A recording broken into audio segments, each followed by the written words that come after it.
In the fall of 1994, Michael Cremo, co-author with Richard Thompson of the highly controversial book, The Hidden History of the Human Race, embarked on a 3-month nationwide television and radio tour to publicize their work. At the same time, a highly rated nationwide television program was aired dealing directly with the theme of their book. In the last 150 years, a mass of scientific evidence proving that people like ourselves existed millions of years ago has been systematically suppressed by the scientific establishment. The following are excerpts from these shows viewed or heard by more than 20 million people.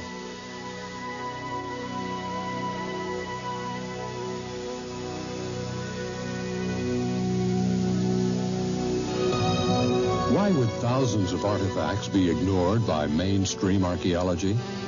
They show the unthinkable. Images of man battling with dinosaurs. Reptilian creatures interacting with men and women. Ancient inscriptions on stones depicting complex surgical procedures. And carved metallic spheres found in rock strata 2.8 billion years old. This evidence points to one conclusion, that the history of life on this planet may be radically different than what is accepted today. In this program, The Forbidden History of Man, we will examine documented evidence which suggests that our theory of evolution needs to be completely revised. Much of this evidence has been known for hundreds of years, but it's been ignored because it directly contradicts theories which are universally accepted. We will hear reports from a new breed of scientists who have been labeled heretics for daring to challenge fundamental scientific theories. In their controversial book, Forbidden Archaeology, Michael Cremo and Dr. Richard Thompson have revealed a major scientific cover-up. Since the beginning of archaeology, researchers have found bones and artifacts showing humans like us existed hundreds of millions of years ago. But according to Thompson, these discoveries have been suppressed, and we have come to accept a picture of prehistory that is largely incorrect.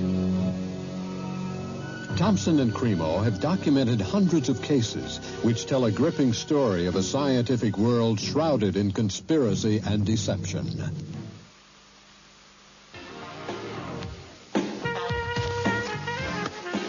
And welcome back to 43 Focus, and please welcome Michael Cremo, who's the co-author of this book, The Hidden History of the Human Race. Nice to see you, Michael. Good to be here, Gary. This, I believe, calls into question Darwinian's theory of evolution. Is that correct? Yes, Gary. Essentially, that theory says that human beings like us have been around for about 100,000 years. And before that, you would have had only ape-man-like creatures. Before that, apes and monkeys. What we found, however, when we looked into the entire history of archaeology, my co-author and I did 8 years of research. We looked at every archaeological discovery that's ever been made. And what we found is that there are hundreds of such discoveries that indicate human beings like ourselves have been around for literally millions of years. What's been the reception to this book? Oh, there's been, from the spokespersons of the scientific establishment, there has been absolute outrage. For example, how dare you come up with any kind of Well, like Richard Leakey, for example, he said this book is pure humbug. Nobody would take it seriously but a fool. On the other hand, we've had many scientists and scholars say this is a wonderful book. It's really great that finally somebody has brought together all this evidence, because a lot of it's not available in English. We had to do 8 years of research, translate papers from German, Russian. You found is that, practically speaking, archaeologists and anthropologists have buried almost as much evidence as they've dug up. In other words, or perhaps overlooked. Cast aside? Well, yes, cast aside. And there have been some outright cases of suppression where people who have reported such things have had their careers ruined. We should never, I don't think, be afraid to investigate opposing points of view. And the hidden history of the human race is something that is in direct opposition, I guess, to the Darwinian theory of evolution. What have you found to support this? Well, I'll give you a very good example. Now, one example from historical times is during the California gold rush days, miners were digging tunnels thousands of feet into the sides of mountains.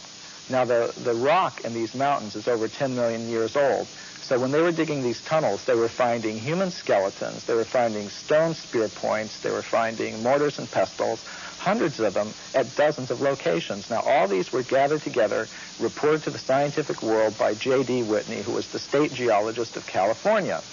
And he published a massive book about them by Harvard University. Harvard University was the publisher. Now, what happened to these artifacts? Why aren't they on display in museums? Why aren't our children taught about them in schools?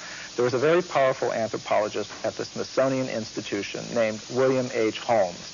And he said to Whitney, you, Dr. Whitney, if you had understood the theory of human evolution as we understand it today, you would have hesitated to announce your conclusion, namely that human beings existed millions of years ago, despite the imposing array of facts with which you were confronted. In other words, simply because the facts didn't fit the theory, the facts had to go, and so did Professor Whitney. And a vast amount of evidence showing that human beings like ourselves have been around for millions of years has been systematically suppressed. And I can give you some examples. For example, in 1979, Mary Leakey, who's one of the most famous archaeologists of this century, discovered in Africa completely modern human footprints, no different from the footprints that you or I would make on a beach today. Now, the thing about these footprints is they were found in rock that was dated 3.6 million years old. And that throws out completely any idea of human origins that's current today. Why would anyone want information like that suppressed? What possible advantage would there be in that? Well, power, prestige, money, there's a lot riding on it. If even one of the hundreds of cases that we document in the hidden history of the human race were found to be true, accepted, that would mean that everything we've been told about human origins and antiquity for the past 150 years is simply not true. And I don't think that the current establishment is ready to admit that. How long ago do you think that this evidence was suppressed? I mean, is this something that's been going on for years and years? Yes, this has been going on for about 150 years. I'll give you another example. In the Following what it is that you have uncovered from other people's findings in this type of thing, do you believe that man existed with the dinosaur, for example, to give people a general idea of how to pinpoint? Right, that's a very good question, Michelle. And from the evidence that we've uncovered, we have some very good reports of a human presence even before, the time of the dinosaurs. For example, in the 1840s, there was a scientific magazine called The Geologist, and it reported that in Macoupin County, Illinois, which is right here in North America, in the United States, a human skeleton, just like ours, had been uncovered in a coal mine, in solid coal, 90 feet deep underneath the ground.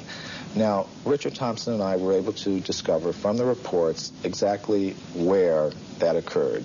And we talked to the Geological Survey of the state of Illinois, and we asked them, well, how old is the coal there?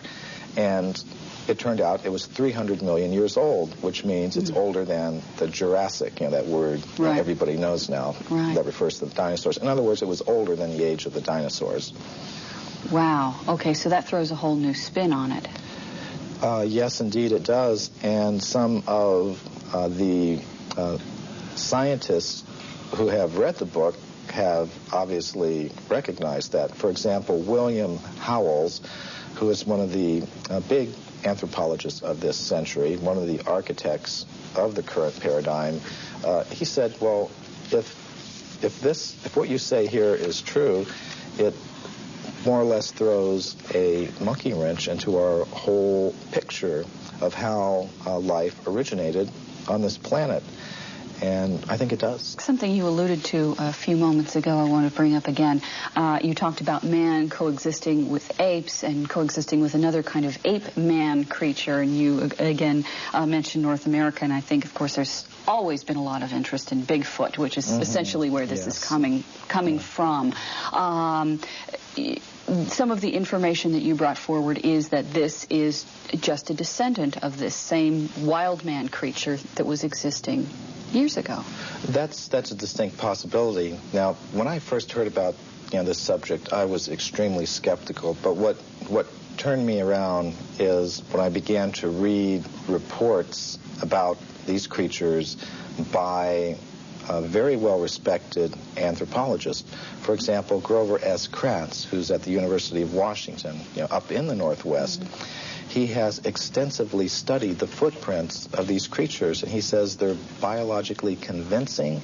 There is no possible way that they could have been hoaxed, and he's pretty well convinced that these creatures do exist. So that's the sort of thing that convinced me that there is a very good chance that they're there, and from the descriptions of these creatures, they seem to match very well some of the descriptions that we get of the ape-man-like creatures that supposedly existed millions of years ago. Okay. So, but yet we keep coming around to the same thing. People just don't want to believe it. They just, like you said, well, they're skeptical. They go, oh, no, that's just a hoax. They're not hearing the information that noted scientists are finding. Well, all we really wanted to do in our book is put the facts on the table, all of them, not just the facts that you will